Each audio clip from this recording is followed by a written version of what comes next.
There you go. Okay, I'll mute. So yeah, like I was saying, we have a marketing service here where we focus on a bunch of different aspects of the markets, try to come up with short-term and long-term target areas, and then give recommendations and ideas of when you should be selling. So what we're going to do today is a brief rundown of some of the stuff happening in the canola, wheat, and pulse markets, and then we'll have some questions and answers at the end. So I'm just going to start by sharing my screen here.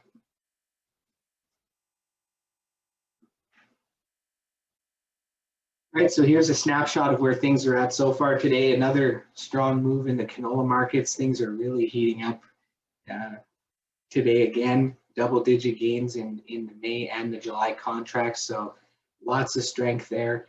We're seeing some nice upside in the wheat markets as well. We got spring wheat up 9 cents. We got the Kansas wheat market up 11 cents at the moment. Other exchanges actually down a bit, which is interesting.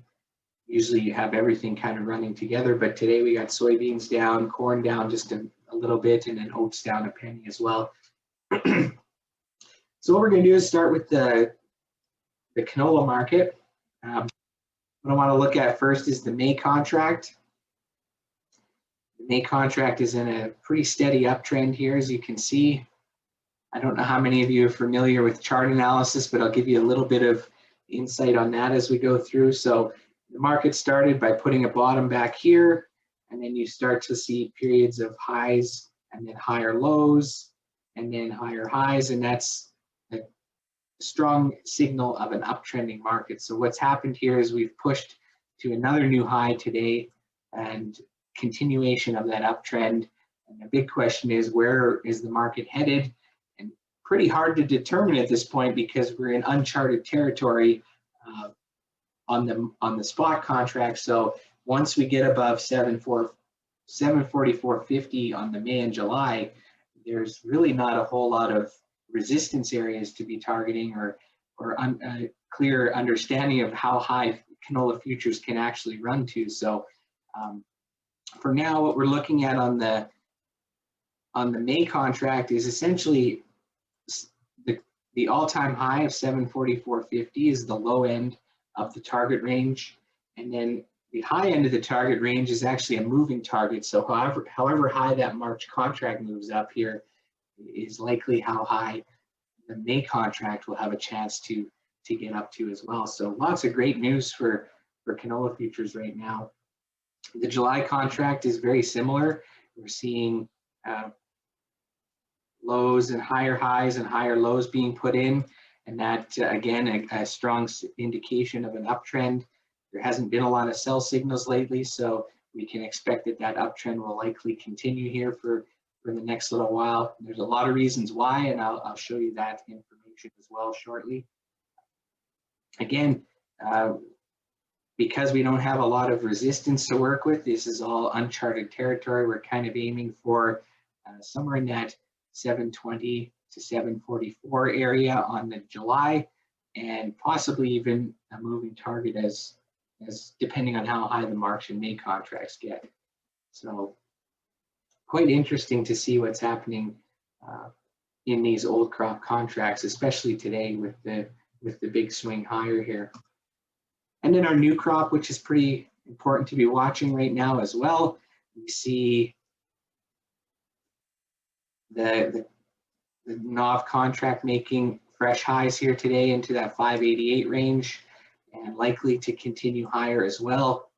I'll show you a little seasonal trend info to give you an idea of just how high the November new crop futures can move, but you'll see here that pretty steady uptrend and higher highs all the way through. That's a good indication that the market's going to continue higher for the next little bit here.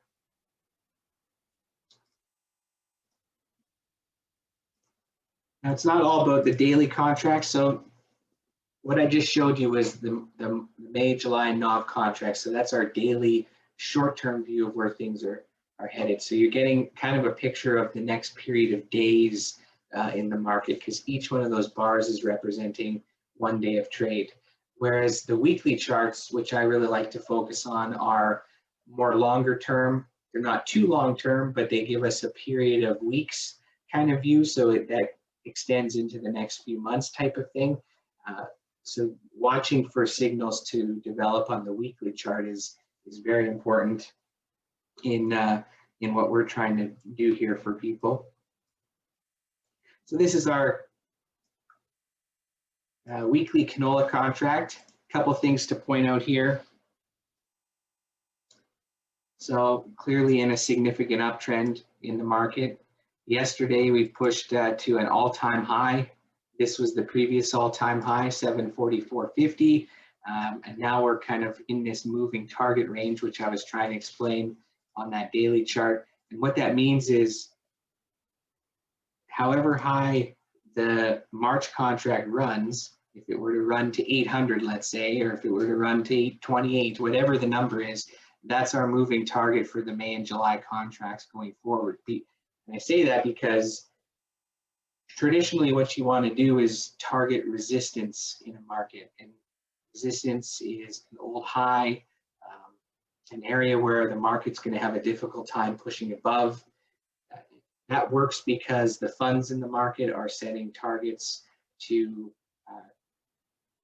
sell their long positions, or whatever the case may be. It puts some resistance in the market, and usually you have a tough time moving above. So we're into new territory. There is no resistance. So now we're going to make new resistance, and that's going to be our moving target for the next couple months here. So a couple interesting things here. The market has only been at $700 a ton or higher twice. Actually, say 691 per ton or higher twice before. That was in 2008. I was back here. You can see that the market broke above $600 a ton and stayed above that range for about 5 months. Now that's important because in 2008, the market was running based off of a financial crisis in the US. There was a lot of fund activity pushing market higher, and things crashed in a hurry. And as you can see, after 5 months of living the dream above $600 a ton, the market crashed all the way back down to 400. So that was 2008, which some of you may remember. Fast forward a few years, we get into a really tight stock situation with canola, tightest stocks in history. And that was in 2012, 2013. You can see that was the second time that the market moved above 600 and stayed there, and actually traded 600 to 691 per ton. And the nice thing about this is it lasted for 15 months. So we broke above 600 in March 2012, and then fell below 600 again in June of 2013. This is important to note because this year's rally is based off of more so the supply and demand situation. We have tight stocks, and Canada just tightened them up even further, which I'll show you in a minute here. But it's important because we're not necessarily in this fund-driven financial crisis type of a market where things last for a month and then drop. We are probably in a situation where we're going to see this strength carry through into the next crop year, which, if you were to go based on 15 months exactly, we're in the 3rd month of that higher range. So still a full 12 months of enjoyment at these higher prices. We'll see if that stays true, but it does look that way here going forward. So just in summary on the canola, what you need to watch for is how high does this moving target go on March. That's going to give you some insight on where the May and July can move to. And then 744.50 seems to be the next actual resistance target area for both May and possibly at the July contract as well. And then I was going to give you some November contract, the new crop futures targets. So comparing back to this 2012 range here, when canola futures traded 600 to 691 in 2012, that's referencing the spot contracts. The November futures or new crop moved to $600 a ton in March. So 2 weeks away from March now, and we're actually only, I think, about $18 or $20 away from hitting 600 on the knob. So trending that direction. And by September, they hit 650 per ton. So those are two numbers that I'm watching for on the new crop. Just also a little insight background on what we've done so far. We've recommended up to 80 to 85% sold on old crop, still holding on to 15 to 20% here. And then we've also recommended into that 20 to 25% range or first half of what you normally would forward price. So those are some kind of guidelines as to where we're at with our recommendations and some targets for what we're watching for here in the next few months. Let's pull up the supply and demand info here. I said Ag Canada made some changes yesterday, and they finally caught up to reality, I like to say, because they had stocks way higher than they should have been. And yesterday they finally dropped them pretty significantly, down 42% to 700,000 tons. They've also reduced next year's or 2021's stocks by 30% down to 700,000 tons. So that kind of lends to the theory that we're going to see this this higher trading range for the next 12 months or so. They didn't make many other changes. They kind of bumped up the local use or crush numbers, and exports are still super high as well. But I wanted to show you how that compares to the past 20 years or so. And this is at 2012, 2013 I was talking about, when canola stocks were between 588 and 700,000 tons. That's the lowest on record. The previous low, but before that, was in 2003 at 600,000 tons, and we are at 700,000. So anytime you're below 1 million ton stocks is very bullish. And if we can get down to, if we see stocks get down to that record low, then it's going to just add more reason for why prices should remain strong. Basically, I could run through all the different, buyers and who's buying and where the demand is, but just really at the end of the day, demand is very strong for vegetable oils, and that's really the main reason why canola stocks are shrinking, and that's why the market is seeing such support from this information. So pretty good news for canola going forward. All right, let's hop back to the charts here. Same idea. We're going to start with those daily contracts on wheat. A little bit different story, not quite as glamorous as the canola charts, but still some good news out there for wheat. Wheat's always a struggle because there's always a wheat crop grown in the world at a certain time. So there's a lot of different factors, whereas canola, 90% or more of the canola is grown here, so we have a real good handle on the stock situation, whereas there's wheat being produced basically all the time across the world. So that's why it's kind of harder to get these big runs in the market. But it's not all for nothing here at this point. And I'll show you a couple of things. So this is the May contract. Kind of similar story. We started with some lows back here, put in a higher low, higher high, higher low, and we've now started to kind of trade this sideways range between $6.19, $6, let's say, and $6.60 a bushel. So that's been our target area, $6.60, for probably a good year now, maybe longer than that. Every time the market hits $6.60 on the futures, we've made recommendations, 10, 15%, that type of thing, to get some more sold. The key here is we need something to happen to push wheat futures above $6.60. Once that happens, that's when we start to talk about another dollar bushel higher. Where's the next resistance in that market? But until we get above 660, there's no proof that that's actually going to happen. So we just kind of wait and see at this point. So that's the May contract. The July contract is basically the exact same. You have a trading range 620 to a little bit higher, 664, but same idea, 660 is the number. The market is slowly trying to move its way back up into that area. So we'll see when it gets there. If, like I say, if it breaks above, we'll sit tight, and if it happens to put some sell signals in and fail at 664, then we might have to make some more recommendations.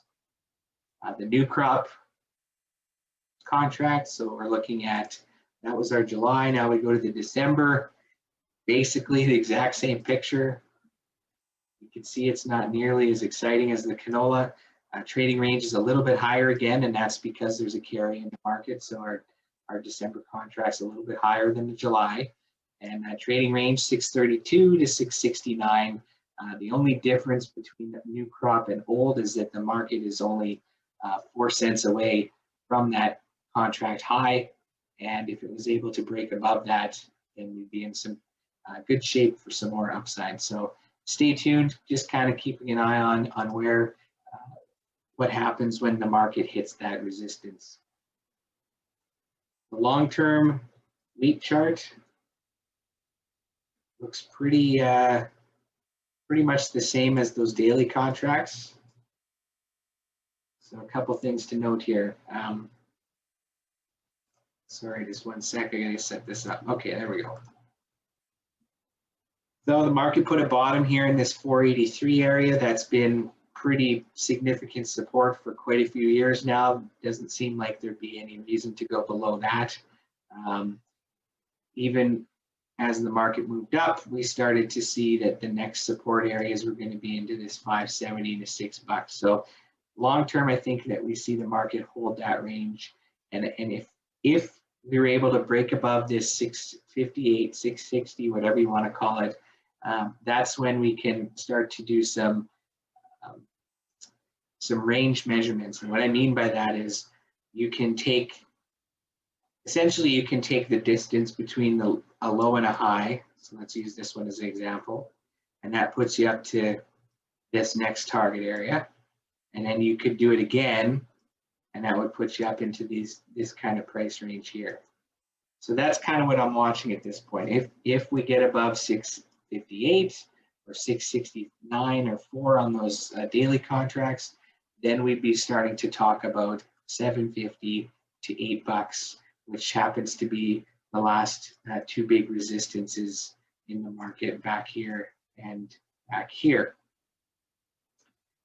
For anyone that doesn't follow charts, this might not make a lot of sense, but the shortest way to explain it is when you break out of a range, you just take that range and move it up 1 more. When you break out of that range, you move it up 1 more. It's a little bit more specific than that, but that's the simplest way to explain how that works. And if that high end of that range lines up with a previous high in the market, then you have even more confidence that that's going to be your next target area or resistance area to hit. So that's a little idea of where wheat prices are headed. Not a whole lot of excitement until we get above 660. Then we really start to get excited that there could be another $1 or more upside coming in the futures. Some of the fundamentals that could help us, we had crazy temperatures and snowfall in parts of the U.S. that don't usually get snowfall and drop that cold. So there's no confirmation on how much of the wheat crop in some of those areas was affected, but so far this week the market is telling us that they think there is some damage down there, because we rallied 20 cents on Monday, pullback yesterday, or no, sorry, market wasn't open Monday.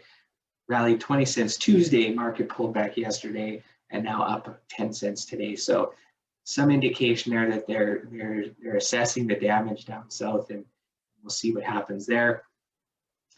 There was also some encouraging information out of Russia in the last few months regarding export taxes.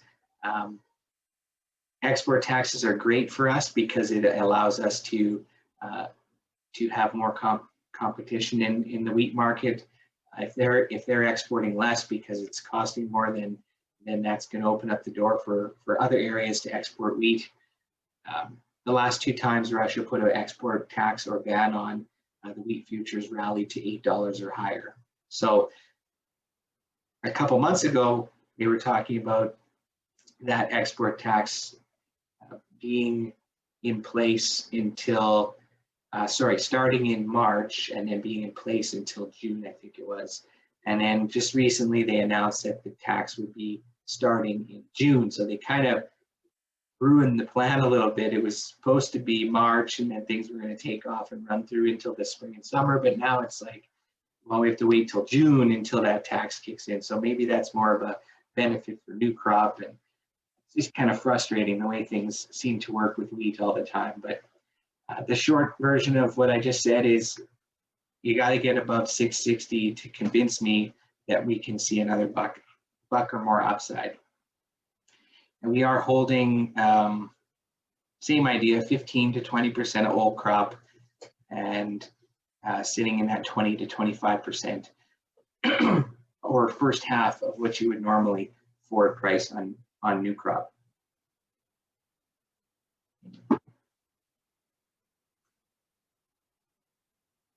Quickly, I'll just run some of these wheat numbers by you. The Ag Canada wheat info is not as relevant. Like I said, there's more wheat crops being grown around the world than other crops. So it's not super relevant, but I guess it's still good to know what's happening domestically. They did shave stocks back 8%. It's not really that big of a deal. Wheat stocks typically tend to be in that 4 to 6 million ton range over the last 20 years. So not a whole lot of benefit there. But the one thing that was kind of encouraging was the drop in acres. They're expecting to see less wheat acres. Makes sense with, well, right next door here, barley acres up 12%.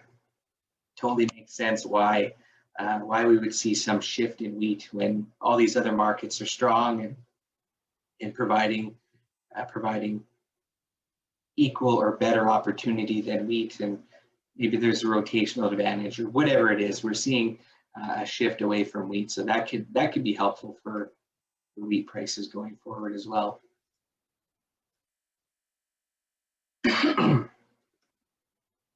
All right, let's move into some of the pulse crop info. So we don't have charts. We don't have futures charts. We have cash charts for peas and lentils. So we don't have as much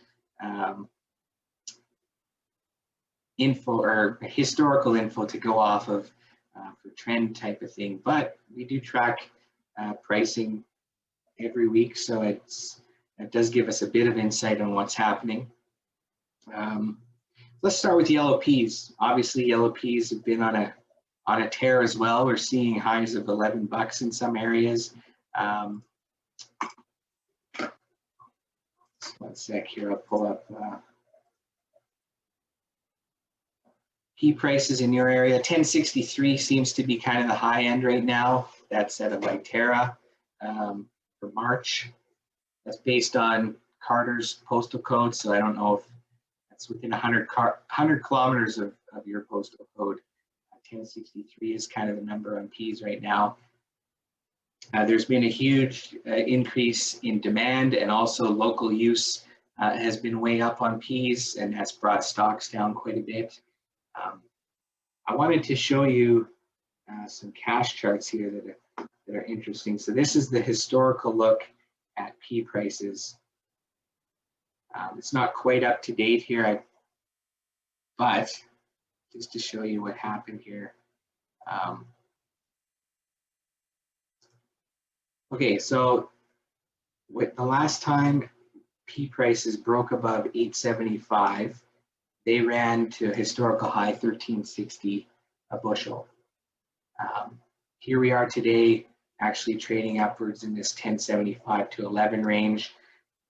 Almost identical pattern to back in 2015, 2016, when the yellow pea market hit 1360 in May of that year. So in the next couple months, we're kind of watching to see if we can't repeat that history for yellow peas, and that would bring a new crop up as well to probably 10 or better. I think you're in that $9 range right now. We've recommended up to 75% sold on old crop yellow peas, holding 25% back to see if history repeats and we go back up into that 13 to 1360 range on old crop. And then we've recommended 15% sale on new crop, maybe 20 to 25% sale on new crop yellow peas as of now.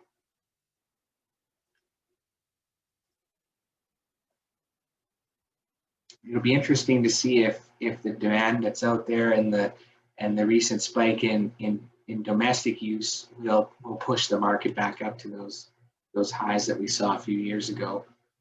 Definitely setting up for that type of a move in the next few months. Here's Ag Canada made some nice changes yesterday to the supply and demand forecast for Canada. This is the biggest one. Stocks down 33% for the 2020-21 crop year, and down 50%. Pretty big drops in pea stocks. So those numbers should be enough fuel to get pea prices closer to that high end for sure. And this domestic use increase, 23% spike. I don't know if that's because a lot's moving into the feed market. Also, we have some of those new protein fractionation plants up and running. That can contribute to that as well. But really nice numbers to see, steady exports, increase in domestic use, and a significant tightening of stocks. So looking quite positive for the yellow pea market. For anyone growing green peas, demand's a little bit different there. There's not as much product moving out as there is yellow peas. We are seeing some increase in green pea prices, moving up to that 10 to 10.50 range. And anytime it gets above 10, we've been recommending to make sales, both old and new crop. And now new crop's nowhere near that. I think it's like $9, maybe even $8.50. And but I do think that market has enough fuel to jump up to $10 on new crop as well. So yeah, going forward on peas, looking for potentially that high on old crop yellows. We'll look at doing some more sales at 10 on new crop potentially, and then green peas anytime they're over 10, make some sales on those.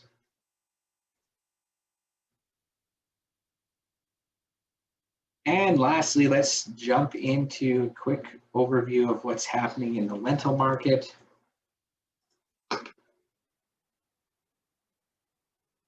Red lentils, there we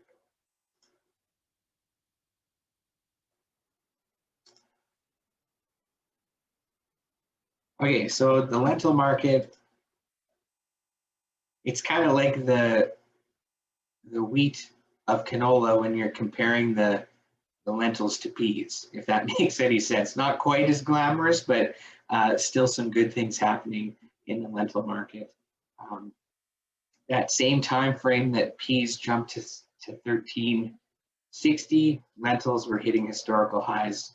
Red lentils in that 53 or higher. I don't think that's coming this year. I think we have to erase that from our memory for now. That was a lot to do with really poor crops in India, huge spikes in demand. There was a big promo running called the Year of the Pulses. There's just a lot of things lining up for lentils that year. But what I do think is possible is a retest of these highs here into that 32 to 33 cents per pound range on old crop. I think right now the best price that's being offered is 29 cents picked up.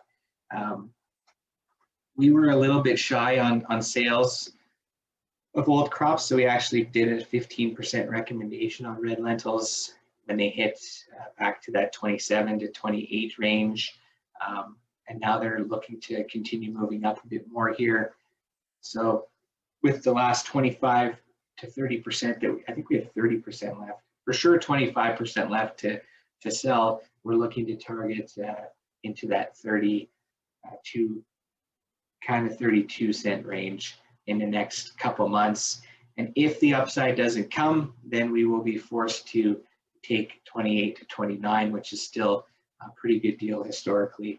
Now, new crop, I think you can get 25 cents with an act of God contract, and without the act of God, and I think deferred delivery, maybe 27.5 cents. So some pretty interesting starting points there. We've recommended 15% of new crop, anywhere from 25 to 27 cents on red lentils. Your large greens, basically the chart looks very similar to this, just different numbers on the side. Looking at right now, 39 cents is being offered on large greens for that April to June kind of movement. And then the new crop is, new crop's trading around 31 cents with an act of God. So same idea, looking for an extra 2 or 3 cents in the layered market on old crop and trying to get that first 15% booked at current prices on new crop layers. Ag Canada did make some nice changes to the supply and demand situation for lentils yesterday as well. Not quite as rosy as the peas. However, they did reduce stocks by 14%, down to 150,000 tons for 2020. We also have stocks down 25% to 150,000 tons for next year as well. Domestic use seeing a big increase in that. Exports have been slipping. That's not really a surprise because India is becoming a little bit more self-sufficient. They're still buying, but not quite the extent they were in previous years. Couple things to watch. You have Ramadan's going to be starting up in the next month, and someone was suggesting that lentil purchases were going to happen through Jan-Feb to build up stocks for Ramadan, which starts in April, I think. And that was kind of the idea that if we get a pop into the end of the month, maybe the first week or two of March, that's when we should be looking to sell a majority of old crop, get a little bit of new crop on the books, and then if we want to hold that 15 to 20% back to see what comes in the spring, typically you can match or maybe do a little bit better than the prices that are being offered in February. So a few things we're watching there on the lentil markets going forward.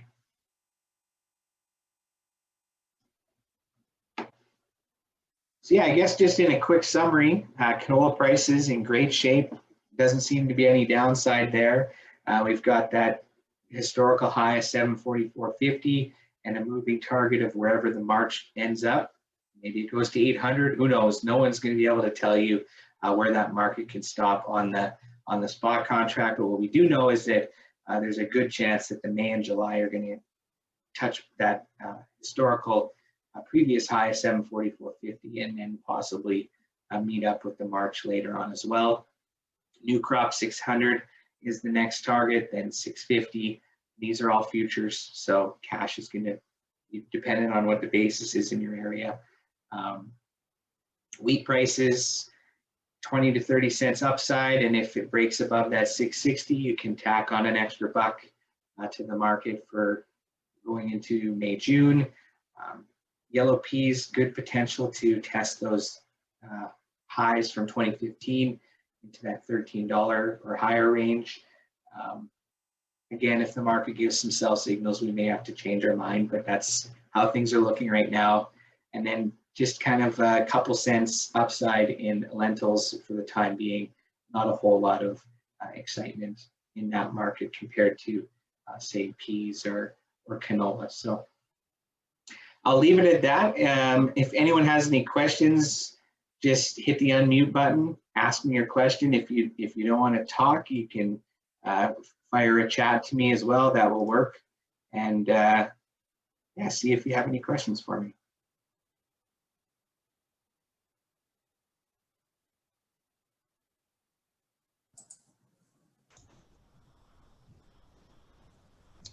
Hey, Dustin, it's Dale. Can you hear me?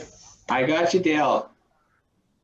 Okay, I missed part of the presentation, so forgive me if you talked about it, but I'm really struggling with what I should do regarding new crop canola, what price I should be targeting at for, October, November type of thing.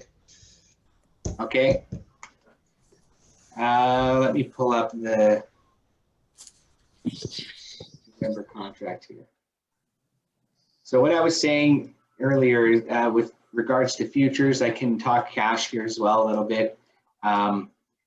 The last time that canola futures moved up like this in 2012 due to tight stocks, the new crop futures also rallied to $600 a ton by March and $650 per ton by September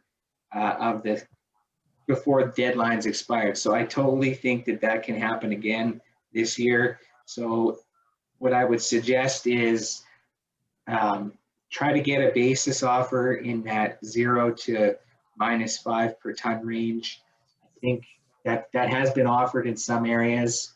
I'm not 100% sure on your area, but it looks like, $13 has probably been offered or close to it. I would $12.75, something like that. So that would be, let's do some math here.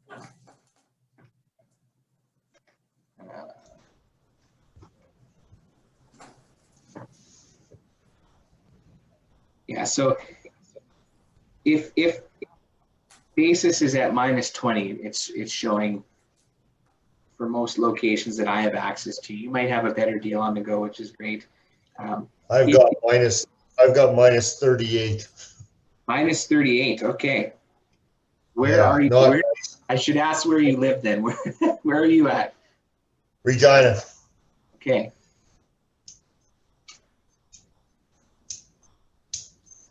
I'm surprised it's that wide. It should be a lot better than that. Most areas I've talked to are like -5, -20, worst case. Interesting. Well, I guess if you can't get a better basis, you could be targeting 600 as a possibility, and then 650 as the next possibility for futures. But I would shoot for a better basis because I do think you're getting a raw deal on that one. There should be someone willing to offer better than that. Yeah. So what I'm hearing from other people. So, but those are your futures targets, anyways.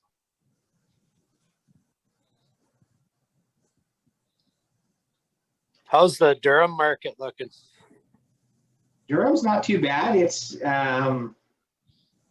there's been the odd rumbling of $10 old crop. I haven't seen it come up enough yet to say that it's out there, but long term, I think there's good enough supply and demand for prices to at least stay where they are into that $9 higher range on old crop, and then $8.50 to $9 for new crop.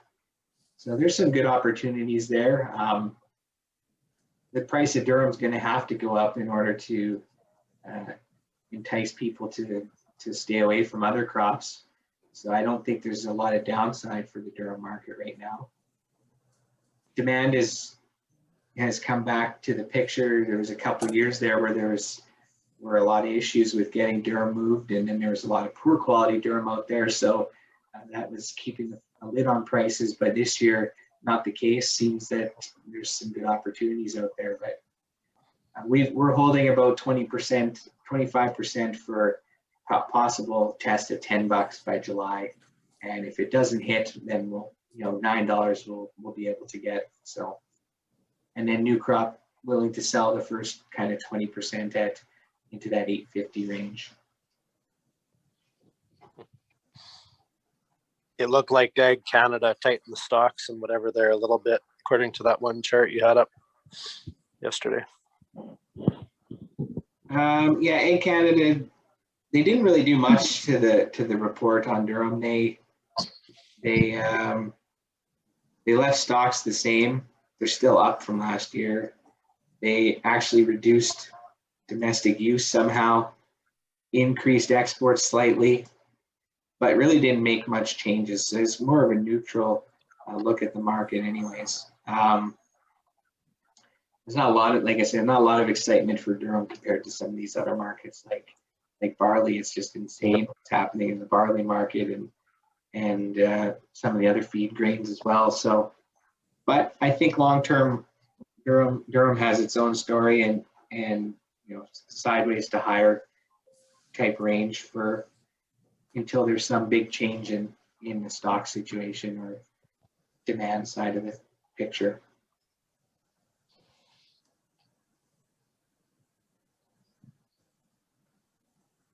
Any other questions?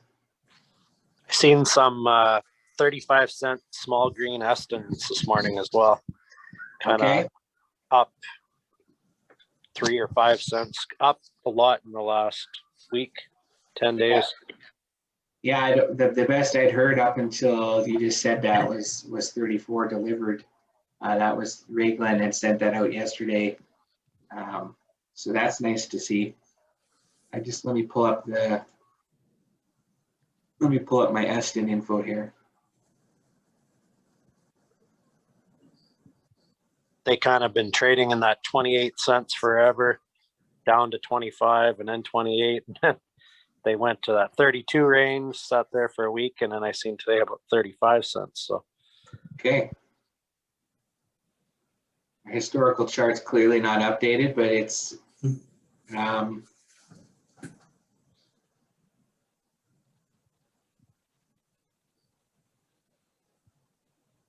yeah, that's a pretty good offer. I think I'd be jumping on that for sure. I don't have enough info on Estons yet to have seasonal data. I just started tracking them a couple years ago. I was only doing Reds and Lairds for the last 5 or 6 years. And then someone asked me to get into Eston analysis. So we don't have a lot of seasonal info, but it seems like 35 would be something to take advantage of for sure.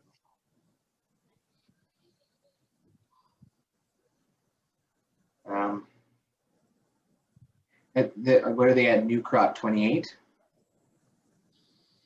30 maybe. I haven't. I think it's at 38 Lairds, 35 Eston, maybe 30 new crop. I'm not sure. Okay. If you can get your hands on 30 new crop, I'd probably do 15% as well. First Right. half, what you normally forward price. So, Interesting times. yeah, no doubt. It is, yeah. I don't think any of us knew markets were going to go to where they are today. Like, I mean, even with canola, like, yeah, I don't think any of us had any idea it was going to go up to what it is today. Yeah, pretty hard to forecast record highs in the market. Yeah. I felt pretty good when I was telling people it was going to go to 650 because it was at like 550 or something. And then even that sounded a little bit crazy. And then we blew through 650 and it was like, holy man, well, now what? And now it's like, and now it's all bets are off because literally no one could tell you where it can go unless you're brave enough to say that canola can go to where it was in 1975, which was $1,000 a ton. But no one ever talks about that because that was before canola was canola, pretty much. It was the start of the trade for it, really. It's changed in value over the years, and reference from one port to another and different things. So, but. No, Yeah, we'll see. I'm glad information. we're holding on to some old crop yet. I don't know how many people have been following that or not, but be nice to have half your crop left to sell, but I mean, to have 20% feels pretty good at these levels. So my biggest thing is getting wheat to actually join the party and get this run going, because it's been an absolute grind trying to get wheat futures over 660, like incredibly hard. And every time it hits that number, you just have to sell some, because you don't know if it's going to break above it or not, because it's done that like 6 or 7 times and never breaks above. So it's pretty frustrating, but maybe this time will be the time that it takes that jump higher. We'll see. Well, thanks a lot. Yeah, I hope you guys enjoyed everything. And if you want to know more about GrainShark, pretty easy. Just go to our website, grainshark.com. We do a free trial for 2 or 3 weeks, get a feel for what the info is that we're sending out. And then after that, you can decide if you like it and buy it. And if you don't, you don't, kind of thing. So yeah, thanks for having me, everyone. I appreciate the offer to come out and talk to you guys. So Yeah, no, thanks again, everyone, for joining, and thanks, Dustin, for doing this. I really appreciate it. So yeah, so I'll obviously record it. So I'll put in your or Dustin's information for the website and stuff, and then we'll send it out to everyone that couldn't be on today. So cool. I'll send that over to you here once I get off. So right on. See you awesome. guys. Thanks again. See you guys. Bye. Thanks.